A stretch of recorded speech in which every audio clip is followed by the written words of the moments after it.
So how do we stay positive in a world that's full of so much negativity? This is something that I struggle with, as does everyone. Everywhere you look, it seems we're being bombarded with the worst possible news of the worst possible situations that are going on our planet, and you don't see very much of the uplifting and the positive and the hopeful stories, which there have to be. I mean, everything can't be negative. There has to be some positivity, and there is. But I truly believe that the people who are in charge of the media and whatnot, in politics, etc., are being manipulated by something greater, something sinister. And I believe that the predominant force or forces or energy beings that are manipulating them feed on energy. And they evidently feed on very strong adrenaline type energy, such as fear and anxiety and pain. So it's in their best interest to keep us fearful and anxious and in pain. And I believe that this is why 2/3 of the world is still starving to death in poverty. And those of us in the other 1/3 of the world are completely unaware, it seems, of that 2/3 of the unindustrialized nations, places in Africa and Ethiopia and Brazil and islands that we've never heard of, where there's no adequate shelter or sanitation or even a good source of water. Places where things don't grow and they don't have any food. Everything has to be shipped in from countries like ours. And I have to say that, looking at what's going on the planet right now with the other 1/3 of the world, it would seem that we're being told we're about to join them. We're being told that if we don't revolt and rise up, and we're being told, but through media clues, of course, that we are going to end up like that other 2/3 of the world. And so now we're rioting and we're fighting for various reasons.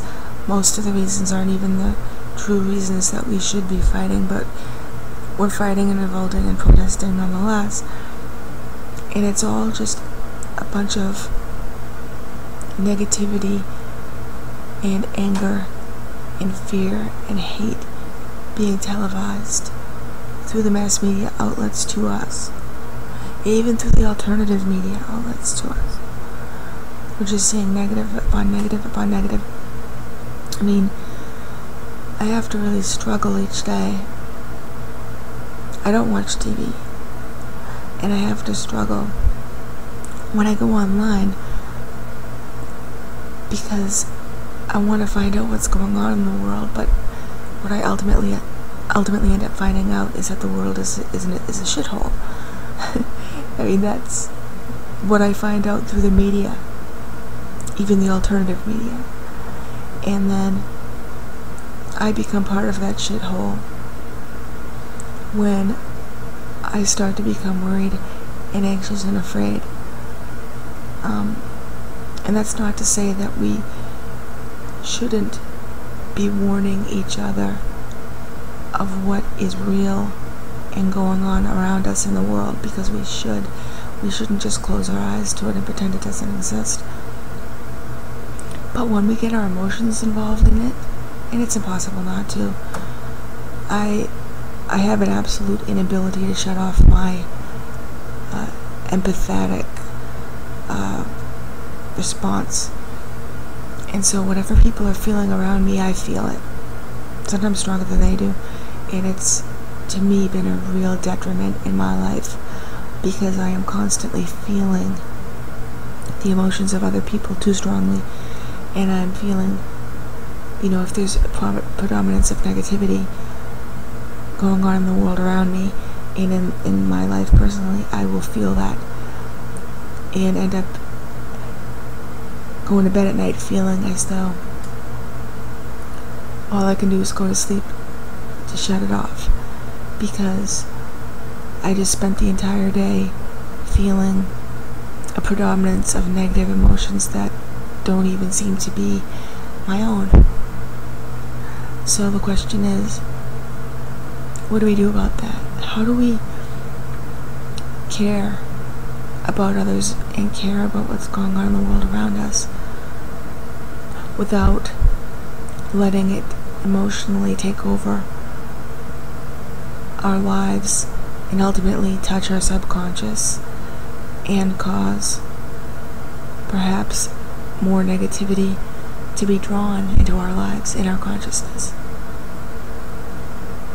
That's a great question, because I've known people who practice and follow the law of attraction, and I've noticed they seem to be very happy people, they seem to be very successful people, but they seem to be very unempathetic and very unsympathetic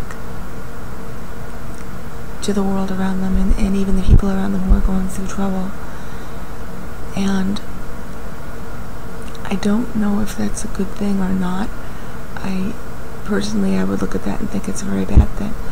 But if you would ask one of these people, they would say it's a very good thing, and they would tell you that their lives are better because they ignore the ugliness in the world. And so maybe they have a point in a certain way, although I don't think I'll ever be able to reach that point myself. But maybe they have a point, maybe in not allowing themselves to be a human battery energy source any longer for these dark overlords that I believe are holding predominance, not just over the elite, but over all of us. Because if they're holding predominance over the elite, and the elite are the ones who run the media and the politics and the educational systems and the religions, and the elite are the ones who are making the laws for us and setting everything for us to follow and telling us what to believe, think, and feel through our television shows and movies and books, then it would seem that whatever dark overlords they're paying their allegiance to, it's like they're paying sacrifice to these beings, and the sacrifice seems to be us. The sacrifice seems to be our negative emotions. It seems to be our lives when we die in fear and pain and in shock over something horrible happening in the world. If we're a part of some horrible event, whether it's a bombing or poverty, dying of starvation, cancer, an accident, what have you, it just seems that a lifetime filled with negative emotion in a state of high adrenaline, going out in such a sorrowful or horrorful way, would have to be feeding these entities. And that's what I think is happening. So what do we do? I think we could learn a lot from some of the very sources that we look at and think we gotta stay away from those sources because they're talking about sorcery kind of things. I think we could learn a lot from people like Manly P. Hall, who a lot of you, if you're religious, will think he's evil or an occultist and stay away from him. I think we could learn a lot from people like Freeman, of the Freeman perspective, who has a kind of first-hand perspective through his family connections to the Freemasons, but also through his own instinct. I think we could learn a lot through people like Michael Tsarion, who he seems to have a pretty good understanding and perspective on human nature, and he actually doesn't push away the negative, as do the people who follow the law of attraction exclusively, but kind of accepts it as part of his psyche, as something to be worked through. And for the people who do follow the law of attraction, I would remind you that that is not the only universal law. There are others, and the elites know this very, very well. Not only do they practice these laws, but they find ways to use them against us by finding loopholes in the laws that would circumvent our own free will and get around our conscious mind and go straight into our subconscious, which is the seat of emotion, which is the seat of belief, and which is the seat of true creation as to what we're going to create in our own lives, to whatever ability we have as human beings to do that. I want to end this video by just bringing to your attention something I've noticed. When someone runs for office, especially in the United States, have you ever noticed that within the first year of them becoming president, they seem to age by 10 years, 15 years? I think there's a real reason for that. First of all, if you look at the politicians, even though you know that they're all on the same side, they seem to be really stressed out individuals. I mean, if they're following these laws and if they're thinking positively all the time, why are they aging so quickly and why do they seem so stressed? I think it's because